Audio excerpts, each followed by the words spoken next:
Welcome, everyone, to the Aliveness Habit, refreshing conversations with everyday masters of aliveness, where we explore the full rapture of what it means to feel alive in our everyday lives. And I have an amazing guest with me today.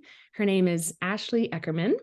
And Ashley is a mental performance coach who runs her own practice called Maximize Your Mind in Houston, Texas.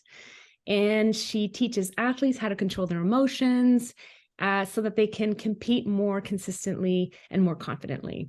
And I'm just so thrilled to have you here, Ashley. It's awesome. You and I just met a little while ago, and I think we share so much. We got on a call, and it was like, we just couldn't stop talking. And, I love your passion. I love your energy. I love your sense of purpose around your work. And we share sort of a similar love for the brain and the mind and how it relates to focus and energy and performance. And so I'm just thrilled to have you here today. Thanks for being here. So I would love to kick off with a question that I ask all my all my guests, and that is, what does aliveness mean to you? Love it, love it, love it, love it. Yes, I don't ever say yes to a project unless I actually give a crap about it. So that's my first response to what is aliveness, because I use this concept so much in my business, and I don't necessarily call it aliveness. I actually kind of refer to it as like enthusiasm or like high energy, because for me, like you better love what you do, right? And so I think one of the reasons that I have had a successful practice over the years, and I, stay booked out months in advance, is because other people went to school for sports psych, right? There's plenty of people that are like in the industry, but it's not what you're teaching, or in my opinion, I don't think it is. We can all look up this stuff. God, Google, YouTube, we can look it up. For me, like the enthusiasm, the coming to life, the engagement is about how you deliver it. Okay. And so many people, I think, get that wrong, because you've been to conferences, you've been to presentations that are so boring, and you're just like, oh my God, I have to sit here for another 3 hours. You know what I mean? And like, I think it's truly about whatever you're doing. I don't care if it's your sport, I don't care if it's your hobby, I don't care if it's your job, I don't care if it's like a relationship, whatever you are doing, it's about how you engage people. It's how you connect with people, right? I think what makes me unique is that I bring things to life. And like, gosh, I feel like more people should do that. And I think that a lot of people just kind of run through the motions. You know what I mean? And like, they almost just like accept their struggle as unchangeable. Like, we all got problems. Everybody has stuff. Like, we're all in different seasons of life all the time. And like, I truly, truly think when you come to life, it's like you get the most out of your life and not just exist. We only get one. We only get one. People are. It's not judgment on people, but I'm just saying I see it all the time in my practice. Like, you better be energized in the things that you pursue. I think it means, being passionate, not just existing, like living with purpose. And I think the problem is that people use those words like often, and like then they just kind of almost like we're just like desensitized to them, maybe. And the thing is, you better be excited about whatever you're doing. And I don't mean fake. Like, people ask me all the time, they're like, oh, are you really like this? How much coffee did you drink, girl? And I'm like, no, I don't even drink coffee. Like, this is really who I am. This is really what I'm like when you walk in my office. If I'm on a stage, I'm, sitting with you at a bar. It doesn't matter. Like, I'm naturally like this, because I think what happens is we just kind of do, and we just exist, right? And so if you love what you do, and you're not going to love all the things. I don't love my job every day. No way. And you don't either, right? But it's more of like finding love in pieces of what you do, and not making excuses or not blaming or like, talking about negativity, because we love to lean in on negativity. We love to bond over, gossip or what other people did wrong. We love to talk to people about that, right? And then I feel like what happens is like you get wiped out, because you're just complaining and you're around people that are complaining. And so then you just kind of like accept it. And I believe then you become drained, and you're like this like victim of your environment. And most people don't take action. And I think action ultimately like creates clarity. And I know I'm like totally going off on a tangent. Can you tell I'm kind of passionate about it? Sorry. I just think that it's such a big deal, and not like making an excuses, but like just like having an energized, passionate purpose, because then, you know, you're going to go through tough stuff, but you get through tough stuff faster if you're not running through the motions. Like if you're running through the motions, how can you even be more fulfilled, right? And if you don't like something, I mean, that's going to happen, then it's okay to move on, and not thinking like we can't do it because that's not what we got a degree in or something, right? Like most don't have the guts to be like, I want to do something else. I want to do something else that energizes me. I want to do something else that lights me up. And I think it's totally okay to like be in down periods. Like I'm not saying like, oh my God, we're up all the time. Like that's fake. I don't believe in fake. But more like you're gonna go through the trenches sometimes, right? You're gonna go through times, and then you're gonna know that when I'm in that situation, I better do something to recharge me. And I better fill up my gas tank. And I think a lot of people just go, oh, it's just a bad time. Oh, I'm just not a confident person. Oh, I'm just not good at that stuff. And then we just like accept it, you know, and I just don't think we should accept. I think it's a choice you're making. And, you know, if you're not living alive, then you're not being curious, you're not exploring. And I just think you should always kind of keep learning and not accept. There's certain things that we definitely do have to do that, but like look for joy in small things. And I know that a lot of people just celebrate the big stuff because we're also just, I think, constantly comparing. And so we're like, oh man, they did this awesome thing. And you know, this thing I did over here, it's kind of small. And I'm like, yeah, okay, I know, but like find gratitude. And again, I know the word gratitude gets overused. So we're just like, oh no, but like to me, gratitude is just like finding the good in something. And it can be really, really small, but like that produces more dopamine in our body. And most of us are operating on very low amounts of dopamine. And you know, more dopamine improves your immune system. It helps you sleep better and helps you feel more relaxed. And we found that one of the fastest ways to produce more dopamine is finding something small, searching for something you like, searching something for like, I don't know, something good, but something you're looking forward to. And I think when you do that, then you start exploring, and energy brings you to life. And then you're not settling and just, oh my God, this is as good as it's going to get. You know what I mean? And then it's like, if you're curious for more, then you're not just like, oh, is this just how I have to feel? Is this just how, you know, med school feels, college feels, you know, playoff season feels, like whatever stressor, you're going to have the stressor. But I just think sometimes we accept, hold on, I'm going to paint you a picture because I think this is helpful. When athletes walk into my office, okay, so I work with people like virtually and in my office. And when they walk into my office, usually someone drugged them there. Let's be real. They don't usually are like, hey, I want a better life. Or most of the time, they just really don't know what like mental performance coaching entails. Okay. So they come in. My mom made me come. Okay. Or, you know, my doctor, my trainer, I don't know. Someone made them come. All right. And they're making an assumption that what I do is therapy. Okay. So they're sitting there going like, nothing's wrong with me. I don't need your help. And I'm fine. I'm like, oh, good. Because I don't work with people like that. And they're like, wait, what?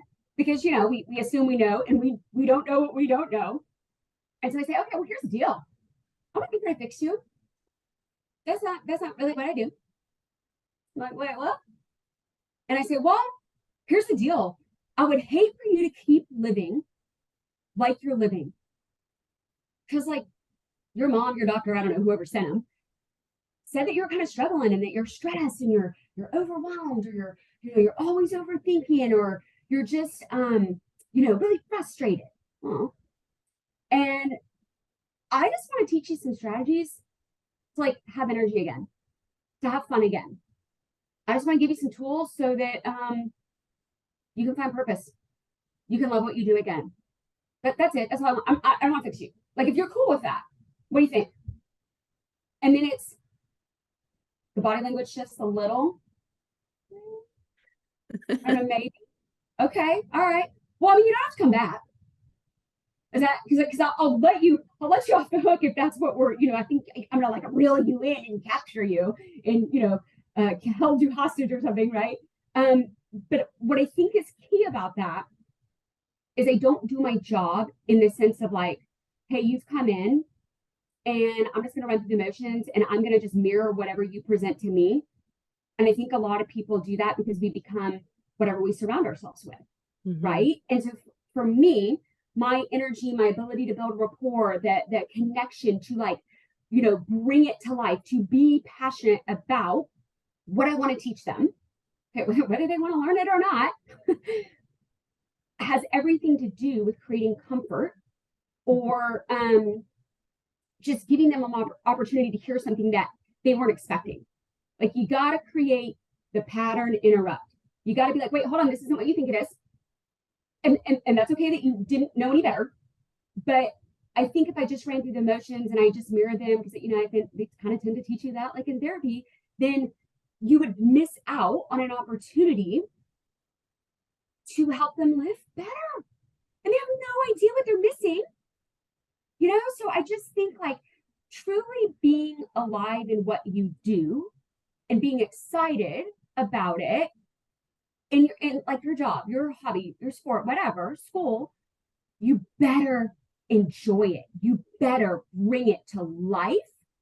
And I think when they know that you're really into it, because sometimes they're like, you're like really into this. I'm like, yeah.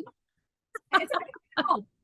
And a lot of times you're like, ooh, that's a lot. And I know it. But like I say, I wish I had it when I was like your age. I say, ma'am, you will play better when you love what you do. And like, again, I know I'm totally going off on a tangent, but like when you are alive, you are doing things for you and not out of obligation. Right. And I think sometimes they're so afraid of judgment. And, the thing I get told doesn't matter if they're professional athletes or youth athletes, girl, they all say the same. So it's like, they're just so afraid of what other people think of them. And right. And they're just so afraid of judgment. So, like they lose their ability to compete for themselves and then enjoy what they're doing. And then the energy level just goes down and they just do it to do it. Or because my mom always wanted me to get a scholarship. And I'm like, oh, that's probably not a good. And so then, we work on tangible ways to be like, how can you be yourself again? Yeah. How can you love it? You're not gonna love all days. Nobody loves conditioning. Nobody loves running in the 100-degree weather. Some of my runners do, but most don't. You know what I mean? I'm like, you can't lose your sense of hunger in whatever it is you're doing, because that, I guess to me, that is where you draw energy from within on tough days. That's where you come to life. And then that is where you are like rise above the average person in whatever it is, average person in a job to be in a leadership role, average person on a team to be a captain. You know what I mean? It's like, I think when you invest in yourself, then you come to life, then everything has more meaning. But I think it's true with coaching too. Like when you invest in your athletes, your people, whatever it is you do, like they feel it and then you get more out of them. And just, I love watching them achieve what they didn't think they could. And they're like, well, you believed in me. I'm like, well, I know, because you didn't. So someone had to like spark you to go, wait a minute, I can do more. And then what we're really doing is teaching them to come to life, to believe in themselves, because obviously I won't always be there, right? Like, you better learn how to be your biggest fan and not just wait for someone to tell you what you're good at. And I think most of us wait to like feel ready. And yeah. Okay, that is a lot. That is a lot. I just threw at you. I got excited. See? No, I love it. Oh gosh, Ashley. Gosh, there was so much in there. I'm like writing things down, trying to capture. But yeah, I love it. And gosh, what? So many things like you share. Going through the motions, which I think is a theme, whether you're an athlete or not an athlete. I think that one is a really resonating concept. I think a lot of us move through life on autopilot, just doing what we think we should do or what we feel obligated to do, or, Good. and Yes. yeah, Yes. People, oh, well, this is what was expected of me. I'm like, okay, expected me. Yes. change And direction. what's going to generate a sense of love or approval or acknowledgement from the outside world. So, and these are really big currents, right? And especially for young people, I find that this is a big current. I can even see it with my own youngins coming up, especially in the good old sport culture. And one of the things that I'm curious about as you speak is, this kind of, there's a big energetic sort of current of this sort of do it, it pulls you in, there's a certain lane, and that lane can get quite powerful. And the lane of enjoyment and enjoy yourself and find joy and be passionate and be yourself, and that lane doesn't get as much airtime, especially in these high performing cultures where really at the end of the day, it's really about the win. Let's be frank. It's about the hard win, and everybody's invested in that as a big industry around winning. So what are your thoughts, or how do you cultivate this kind of inside out type of mentality or skill set that could potentially, you could be the tall poppy in a field of poppies, and who wants to be the tall poppy in a field of poppies that's valuing self and valuing enjoyment and valuing purpose and passion. I just wonder what your thoughts are around that, because it takes a lot of self understanding and self love, and sort of a self awareness. You step Yeah. out into this very very powerful culture where oftentimes the forces are pointing you in different directions. So what are your thoughts on that? Yeah. So the first thing I'll say, because I think a lot of times when athletes or individuals, doesn't matter, they like seek out, whether it's high performance coaching, middle performance coaching, whether it's sports psychology, whether it's life coaching, it's like, oh my gosh, but what's wrong with you, right? That we go to this, like, the stigma, or just like that you must have a weakness. And I agree with you. Everybody wants to win. And if you don't, and you do not have that competitive spirit to get better or to improve, you are going to get left behind. Okay. And I'm not teaching everybody's equal, because that's not real life. And I don't believe in everybody gets a trophy. I realize we do that now, but I don't think that's the best way to promote drive and energy in just competitiveness in general. But what I think gets missed is, we want you to work hard. We want you to rise above. We want you to set yourself apart.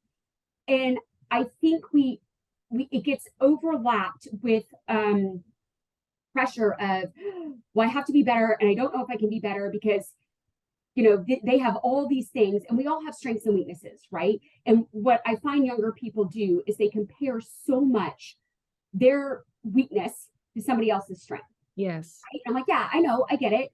They're taller than you. Okay, you're not going to have that. I cannot make you taller. But you know what? You have a lower center of gravity. You're more agile. You have speed. Hold on a second. You have better endurance. Wait a minute. You have more experience. And then oh yeah, wait a minute. Like, so I think you have to teach people to go, what angle are you looking at it?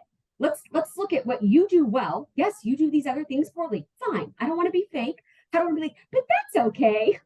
Because then I think you repel, and then they're like, I don't want to do it.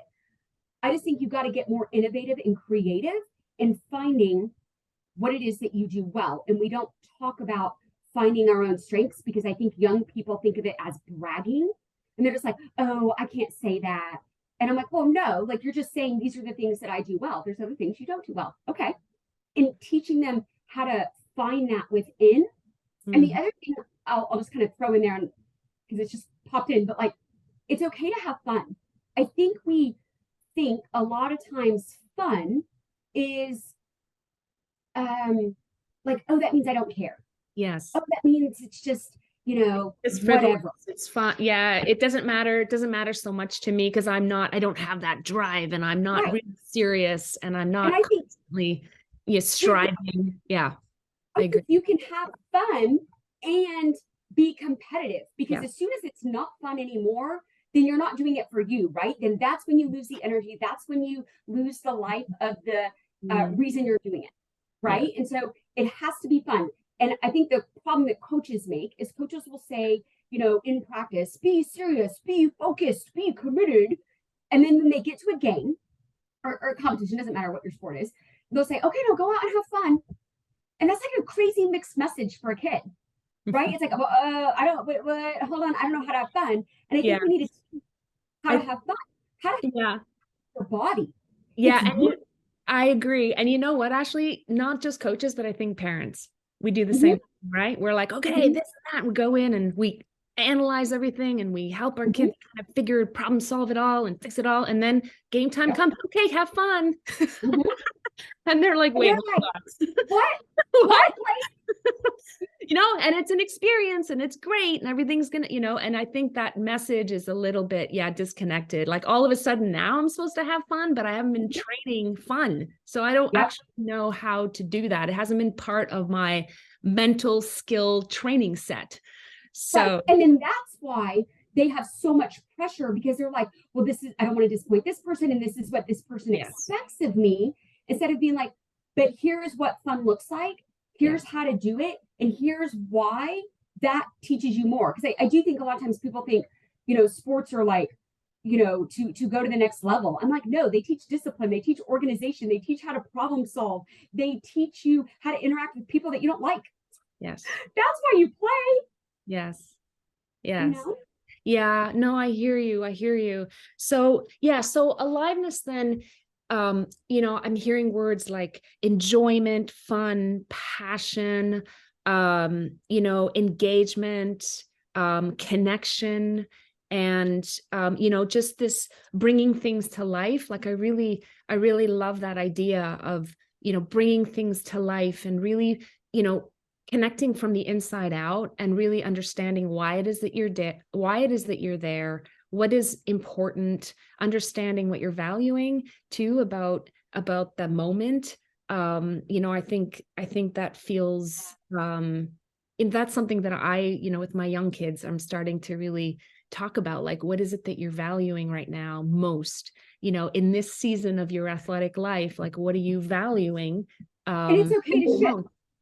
Yeah, and it can change like from one moment Yeah, to the next, and it could be yeah. community. I'm valuing my community the most right now. I'm valuing my friends. I'm valuing like feeling like I've got a good, vibe going on with my teammates. Like sometimes like that also is important as part of the sport culture, is do you love your team? Do you do you guys have a good rapport together? Like that's huge for young athletes, and it's often missed as well, right? In terms of in that discussion of aliveness, it's like, how comfortable do I feel talking about, you know where I am right now, or how comfortable do I feel in this environment? I think that's also really powerful. Yeah, um they don't want to rock the boat a lot of times because, oh, so and so will say this about me. And I'm like, well, she's threatened that you're going to take her position. It's not personal. I know it feels like that, but yeah. then we've got to address why teammates make the comment so that they kind of understand, okay, where does that come from? And Yeah. and when they don't want to stand out, it's really more of, because I want connection, I want to be accepted, not because they don't really want to be better. They just don't want to be like the target. Yes. And Yes. I get that. So you got to talk about both, Yeah. and why every different role is important at different times, and our roles will shift. Yes. And not just like, oh, when the kids sit in the bench and the coach goes, well, just embrace the role that you have right now. And you're like, okay, but this one stinks. Yeah. So if you don't talk about it before they're in that one, they don't value it. They don't care. They feel like it's a line. Yeah. Everybody has a different way to contribute, and then you teach how you contribute at different points. Then I can be alive, I can be powerful, even though it's not maybe the position I want to be alive in right now. But you got to do it before they're in it for them to believe you, to get the buy-in. Yeah, agreed. 100%. Yeah, beautiful. Okay, I think we're coming up to time, which is unfortunate because we could probably talk forever around all of this. I love also the words you use, gratitude, curiosity, learning, exploring, joy, doing things for you. I feel like that is such a powerful message that just it's just timeless, like really remembering, coming back to that place of remembering, why you're there. And I just love that as a central theme. So I'm just curious, as we close out, and it's just been a pleasure having you, I'd love to know, what is one thing that you would like to leave our audience with today around the experience of aliveness? Oh my gosh. I'm not a woman of I'm putting you on the spot. One thing, Ashley, one thing.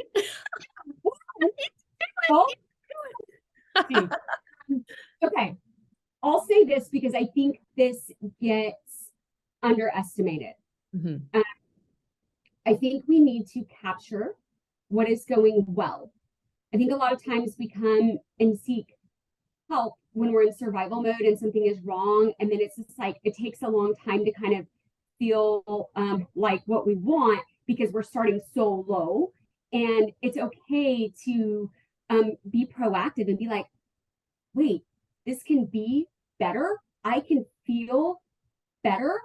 And approach a situation when you don't necessarily think you maybe need help, because we all go in, slumps, right? Up and down. And I think one of the ways that you can address feeling more like yourself and competing for yourself and showing up is by asking better questions. Okay, so I think we struggle as a society asking why questions all the time. Like, why do I always procrastinate? Why do I always put this off? Why do I always wait till the last minute? Why do I suck at that? Why do I get so embarrassed? Why do I get so nervous? Why do I always freak out? And why? Girl, do you know why? No, you wouldn't have done it. A why question never helps anyone. It just makes you feel worse. So then you go, oh, it's not possible. Oh, I can't do that. And you separate yourself from just the ability to believe that you deserve more. Okay. So for me, better questions, and my gosh, you could ask anything, but I think we know that the human brain loves getting the right answer. We actually know that we love answering things. So ask outcome-oriented questions, creative questions that are like, okay, what is one step that I could do right now to move forward? How can I recover? Am I putting the image out there of what I want to be? Can I reset? Am I focused on the problem or am I focused on the solution? What do I want to be? What do I want to feel like right now? Am I choosing overwhelm? Right? I mean, we could talk about a ton of different questions, but I think the thing is, you want to funnel your focus instead of just, again, accepting and going, oh, yeah, this is who I am. And we're just like, wait a minute, I didn't say how you felt, because I know right now you might feel overwhelmed. I said, what do you want to feel like? And then now I want to get that answer. And I don't care if it's dominant, if it's calm, if it's in control, whatever your answer might be. But it's like, I want to focus in on what the potential is. Yeah. And, instead of being your own worst critic and just going, why did I make that choice again? Going, where do I want to be? And I just think that when we do that and we ask ourselves more accountable questions, we separate ourselves from the emotion of the situation that we're dealing with. It doesn't mean it goes away, but I can look at this a little bit more logically. I can paint a picture of what I'm trying to achieve. I can give myself an idea of where I want to go, which is insanely empowering. And then you go, okay, that's how I get there. And that's just the first step in feeling like you have an option. Yeah. Right? Yes. Is that helpful? Yes. Here to that. I love it. I love it. Thank you so much. That's beautifully said. Yeah, I love it. Thank you so much, Ashley. I've really loved having this chat with you, and thank you for agreeing to come on and talk about aliveness with me. For having me. Yes, I love it. Obviously, I love talking about this stuff. Amazing. I love it. And Ashley, you can check out Ashley's great work at maximizethemind.com. And I will be chatting with you out in the big world. Perfect. Thank Love you. y'all. Thank you so Thank you much. so much.